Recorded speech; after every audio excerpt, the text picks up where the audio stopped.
Doctor plus நேயர்களுக்கு வணக்கம். நான் டாக்டர் நித்யா, சித்தா பிசிஷியன். உடல் பருமன் அதிகமாக இருக்கிறது ஒரு பிரச்சனை. அதுலயும் பாத்தீங்கன்னா சென்ட்ரல் ஒபிசிட்டி அப்படின்னு சொல்லக்கூடிய உடலோட நடுப்பகுதி அப்படின்னு சொல்றோம் வயிறு. வயிறு பிரச்சனை நிறைய பேருக்கு இருக்கும். அதுல இந்த தொப்பை அப்படின்னு சொல்றோம்.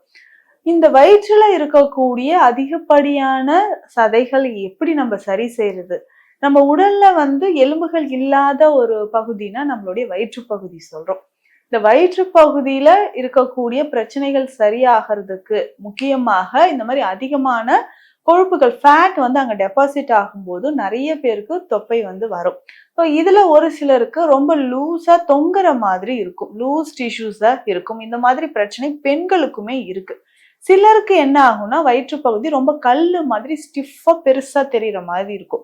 இந்த ஸ்டிஃபா இருக்கிறது பெரும்பாலும் உடல் பருமன் இருக்கிறவங்களுக்கு இருக்காது. நார்மலா என்னுடைய உடம்பு இருக்குங்க, ஆனா வயிற்று பகுதி மட்டும் பெருசா எனக்கு தொப்பை மாதிரி தெரியுது அப்படின்னு சொல்றோம். இந்த மாதிரி வயிற்று பகுதியில இருக்கக்கூடிய தொப்பைகள் நமக்கு சரியாகணும், தொங்கக்கூடிய சதைகள் நமக்கு சரியாகணும்னா சில வழிமுறைகள் இருக்கு.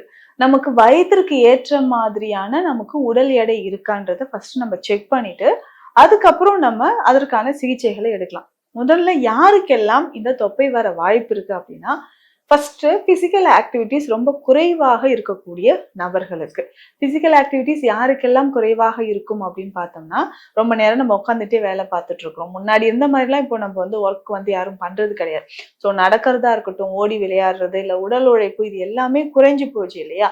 அப்போ ஈஸியா நம்ம உடல்ல ஃபேட் அந்த வயிற்று பகுதியில டெபாசிட் ஆக ஆரம்பிச்சிடும். அடுத்ததாக வயிற்று பகுதியில டெபாசிட் ஆகுது அப்படின்னா அடுத்தடுத்த கண்டிஷன் என்ன நடக்கும்? ஈஸியா நமக்கு வயிற்று பகுதியில, அடி வயிற்று பகுதியில தொப்பை இருக்கக்கூடிய இடங்கள் எல்லாமே நமக்கு கொழுப்பு சேர ஆரம்பிச்சிடும். இந்த மாதிரி கொழுப்பு சேர சேரதான் நமக்கு வயிற்று பகுதியில தொப்பை உருவாக ஆரம்பிக்குது. சரி, இதற்கு அடுத்தது பார்த்தோம்னா ஏதாவது ஒரு ஹார்மோன் இம்பேலன்ஸ் நமக்கு ஏற்படுது. தைராய்டு சார்ந்த பிரச்சனைகளோ, ஆண்களுக்கு இந்த டெஸ்டோஸ்டெரான் ஹார்மோன் குறையும் பொழுதோ நமக்கு ஏற்படலாம். ஆண்களுக்கு இந்த பிரச்சனை ஏற்படலாம். இதை தாண்டி நமக்கு வேற ஏதாவது ஹெல்த் கண்டிஷன் இருக்கு, கல்லீரல் தொடர்பான பிரச்சனைகளோ இல்ல சிறுநீரகம் பாதிக்கப்பட்டு அதனால வரக்கூடிய பிரச்சனை இருந்தாலோ நமக்கு வயிற்று பகுதியில தசைகள் தொங்குற மாதிரி ஏற்படுறது. சரி, இது எல்லாம் ஒரு பக்கம் இருந்தாலும் இரவு நேரத்துல நம்ம நேரம் தவறி, ரொம்ப நேரம் தவறி உணவு எடுக்கிறது, அதிகமான ஒரு உணவு நிறைய சாப்பிட்டு தூங்காமல் இருக்கக்கூடிய நபர்களுக்கு, இந்த மாதிரி லைஃப் ஸ்டைல் ஒரு செடென்டரி லைஃப் ஸ்டைல் ஃபாலோ பண்ணிக்கிட்டே இருக்கிறோம்னா நிச்சயமாக வயிற்று பகுதியில தொப்பை ஏற்படுது. ஆல்கஹால் நிறைய கன்சியூம் பண்ணாலும், அசைவ உணவுகள் நிறைய சாப்பிட்டாலும் தொப்பை ஏற்படுறதுக்கான வாய்ப்புகள் இருக்கு.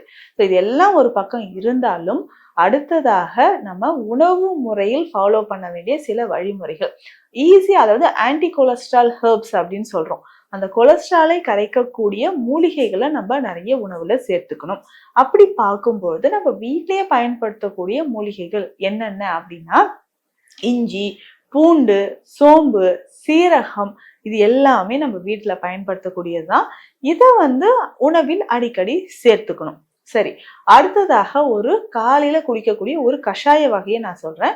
இந்த கஷாய வகையை டெய்லி காலையில நம்ம குடிச்சிட்டு வந்தோம்னா எக்ஸஸா இருக்கக்கூடிய நம்மளுடைய ஃபேட் எல்லாமே பேர்ன் ஆகும். இதை நம்ம பிசிக்கல் ஆக்டிவிட்டி செய்யலாம்.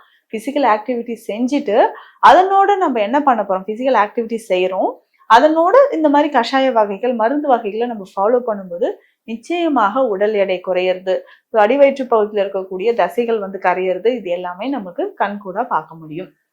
காலையில எந்திரிச்சோன்னு என்ன பண்ணலாம்னா, கொஞ்சம் வெது வெதுப்பான தண்ணீர், ஒரு 300 ml 400 ml அளவுக்கு வெது வெதுப்பான தண்ணீர் குடிச்சிட்டு ஒரு 10 நிமிடங்கள் கழிச்சு இந்த கஷாயத்தை குடிக்கலாம். இதுல என்னென்ன சேர்க்க போறோம் அப்படின்னு பார்த்தோம்னா, ஒரு சின்ன லவங்கப்பட்டை எடுத்துக்கணும். அடுத்ததாக பார்த்தோம்னா ஜாதிபத்திரி எடுத்துக்கணும். ஜாதிபத்திரி அப்படின்னு சொல்றது நல்ல ஒரு ஆரஞ்சு கலர்ல ஃப்ளவர் மாதிரி இருக்கும். ஜாதிக்காய்க்கு மேல இருக்கக்கூடிய ஒரு கனித்தோல் பகுதி அப்படின்னு சொல்லுவோம். சின்னதா லேயர் மாதிரி இருக்கும், ஒரு ஃப்ளவர் ஷேப்ல. இது மசாலா பொருட்களையும் நம்ம பயன்படுத்துவோம். இதனோட லவங்கப்பட்டை சேர்க்கிறோம். ஒரு 3 பல் அளவுக்கு பூண்டு நசுக்கி எடுத்து வச்சுக்கணும். அரை ஸ்பூன் அளவுக்கு சோம்பு, இது எல்லாத்தையுமே போட்டு 3 கிளாஸ் தண்ணீர் விடணும். இது நல்லா பாயில் ஆகணும். ஸோ 3 கிளாஸ் தண்ணி 1 கிளாஸா வரணும். ஒரு கிளாஸா வந்ததுக்கு அப்புறம் இதை என்ன பண்ண போறோம்னா வடிகட்டி குடிக்க போறோம். ஸோ காலையில இதுல கொஞ்சம் தேன் கலந்து ஒரு 4-5 சொட்டு எலுமிச்சை சாறு கலந்து நம்ம குடிக்கணும். இந்த மாதிரி குடிச்சிட்டு வரும்போது நிச்சயமாக நம்ம உடல்ல இருக்கக்கூடிய கொழுப்பு கொஞ்சம் கொஞ்சமாக கரைய ஆரம்பிக்கும். இதனோட இது காலையில நம்ம குடிச்சிட்டு அதுக்கப்புறம் வாக்கிங், எக்ஸசைஸ், யோகா இதெல்லாம் ஃபாலோ பண்ணிட்டே வந்தோம்னா நம்ம உடல்ல இருக்கக்கூடிய கொழுப்பு மற்றும் அதிகமாக இருக்கக்கூடிய தொப்பை பகுதி குறைய ஆரம்பிக்கும். ஸோ இதை வந்து ரெகுலரா நம்ம டெய்லி நம்ம ஃபாலோ பண்ணிட்டே வரணும். இல்ல ஒருவேளை அசிடிட்டி, அல்சர் இருந்தா அவங்க மட்டும் இதை அவாய்ட் பண்ணிக்கோங்க. ஏன்னா வயிற்றுல இன்னும் கொஞ்சம் அசிடிட்டி அதிகமாகும். மற்றவர்கள் எல்லாமே ஹெல்த்தியா இருக்கீங்க, வயிறு சம்பந்தப்பட்ட பிரச்சனை இல்லைன்னா இந்த கஷாயத்தை டெய்லி குடிக்கலாம். அதற்கு அடுத்தது வேற என்ன செய்யலாம்? உணவு முறையில இப்போ ஏதாவது ஒரு மெடிசன் சாப்பிட்டா உடனே வெயிட் லாஸ் ஆகுமா அப்படின்னு தான் நம்ம நினைக்கிறோம். என்னதான் நம்ம மெடிசன் சாப்பிட்டாலும் எக்ஸசைஸ், பிசிக்கல் ஆக்டிவிட்டிஸ்ன்றது ரொம்ப ரொம்ப முக்கியம். அதை தாண்டி பார்த்தோம்னா நம்மளுடைய உணவு முறைகள்ல நார்ச்சத்து, ஃபைபர் கண்டென்ட் இருக்கக்கூடிய ஃபுட்ஸ் நிறைய எடுத்துக்கணும். ஃபேட்டை அதாவது அதிகமாக இருக்கக்கூடிய கொழுப்பை கரைக்கக்கூடிய உணவுகள், நீர்ச்சத்து இருக்கக்கூடிய காய்கறிகளை நிறைய எடுத்துக்கணும். இதுல முக்கியமாக சுரைக்காய், வெள்ளை பூசணிக்காய், மஞ்சள் பூசணி இது எல்லாமே உணவுல நிறைய சேர்க்கணும். இந்த மஞ்சள் பூசணியை ஸ்பெஷலாவே நம்ம நல்லா துருவிட்டு இதுல கொஞ்சமா நம்ம ஒரு சிட்டிகை அளவுக்கு உப்பு, கொஞ்சம் பெப்பர் போட்டு இதை நம்ம சாப்பிட்டுட்டு வரலாம். இந்த மஞ்சள் பூசணியோடு வெள்ளரிக்காய் சேர்த்தும் கொஞ்சம் ஈவினிங் டைம்ல இந்த மாதிரி நம்ம சாப்பிட்டுட்டே வந்தனாலும் அதிகமாக இருக்கக்கூடிய கொழுப்பு கரைய ஆரம்பிக்கும். உணவில் அடிக்கடி மோர் குடிக்கணும். மோர்ல பெருங்காயம் இதெல்லாமே சேர்த்து நம்ம குடிக்கும்போது நம்ம உடல்ல இருக்கக்கூடிய கொழுப்புகள் கரைய ஆரம்பிக்கும். அதே மாதிரி ஒரு நாளைக்கு ஒரு வேளையாவது நம்ம தனியா உணவுல சேர்த்துக்கணும். தனியா அப்படின்னு சொல்லக்கூடிய கொத்தமல்லி விதைகள். இந்த கொத்தமல்லி விதைகள் எடுத்து இது நம்ம எப்படியாவது ஏதாவது ஒரு வகையில துவையலாகவோ இல்ல கொத்தமல்லி குடிநீராகவோ நம்ம இந்த கருப்பட்டி காஃபி குடிப்போம், அந்த மாதிரி நம்ம காஃபி வடிவிலோ நம்ம எடுத்துட்டு வந்தனாலும் உடல்ல இருக்கக்கூடிய அதிகப்படியான கொழுப்பு கரையும்.